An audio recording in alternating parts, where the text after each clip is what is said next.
这都是什么路呀？我都绝望了。哎呀，还有多少米才到山顶呢？哎呀，路是有路，但是全是植物呀，路又窄。2 hours later， 终于到红岩顶了。荒废的大型旅游区啊，没有人，只有一些帐篷跟很多垃圾。反正我感觉这些搞旅游的人，他们赚的只是快钱，整点那个廉价的装备，把这个钱赚了，他目的就达成了。环境他们也不会保护。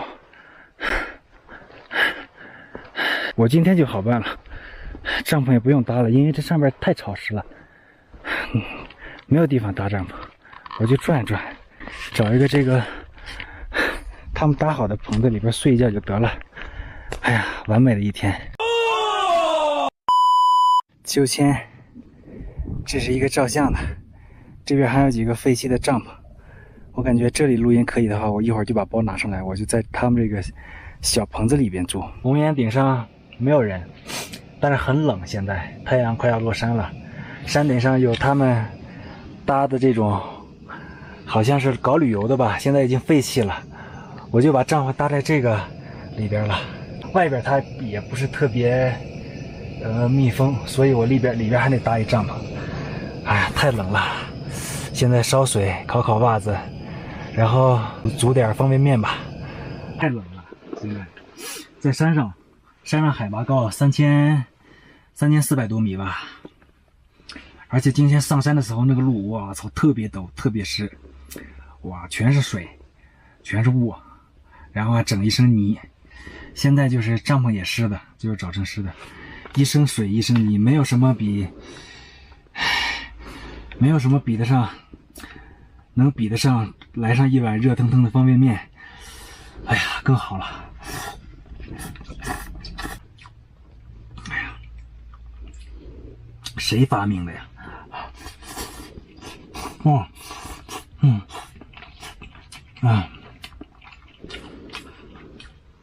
哎呀，有时候真的，天气热的时候，你总感觉，哎呀，我要喝冰水，我要吃冰，我要吃冰棍。但是直到天气冷的时候，外边下的都是冰雨，然后即将下雪的时候，才知道，哎呀，热乎的东西是多么重要。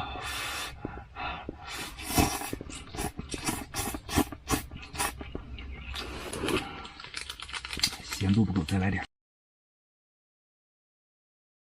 现在是夜里12点钟多一点点吧，外边起风了，感觉风特别大。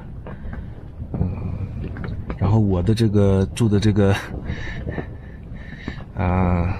帐篷，就是它外边这个大帐篷，它现在感觉这个地基也在晃，跟着。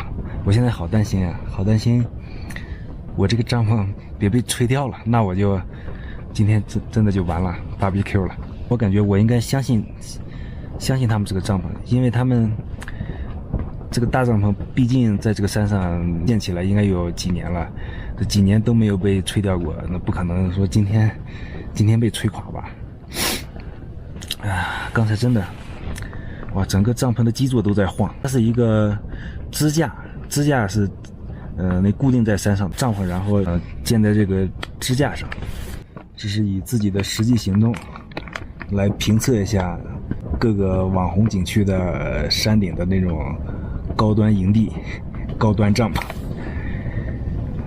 像他这种帐篷，我认为住一晚上的话，应该在500块钱到1000块钱左右，因为它这个配置还是挺高的，里边竟然给装了擦线板。现在这个营地已经废弃了，擦线板都没有人用，帐篷基本也破败的不行了，有的都在漏雨。我也是自己都处理了一下，我才住下的。我还在里边搭了我的帐篷，只靠他外边这个帐篷的话，那肯定是不行的。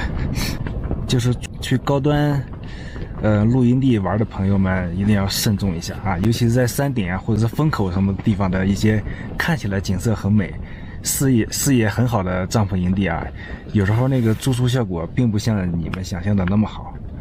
跟天空比较接近，跟自然融为一体，早晨还能开太阳，晚上还能看星空这种的，晚上还有可能是降雪或者是大风。